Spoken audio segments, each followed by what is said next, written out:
right now, I have this plastic on there. When I pull it out, more air is drawn in here, and we can actually launch a little vortex of air.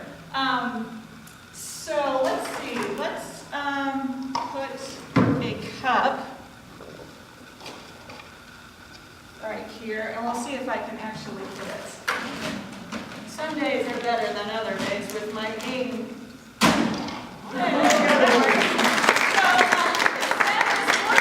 Around the classroom, sometimes I need to get a little closer, and we can feel the air as it's coming across. Sometimes you'll see the students' hair puff out because that vortex has gone straight out.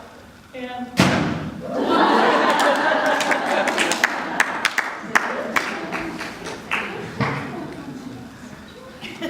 such fun. All right. Next, we're going to talk about the Drop Everything and Build design challenges. Once a month, the students are surprised with a design challenge. They must work with a partner to complete the task.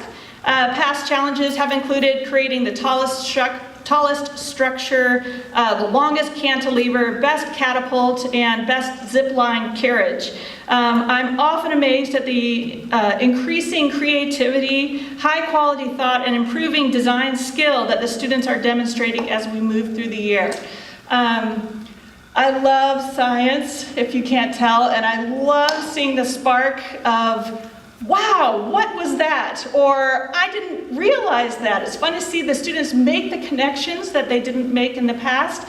I love it when they investigate something and discover something on their own. I work really hard to help them discover things on their own, because if they are able to do that, if they're able to make a connection to themselves, to their lives, they tend to have better retention, better recall, and have a better understanding of their world. So thank you so much.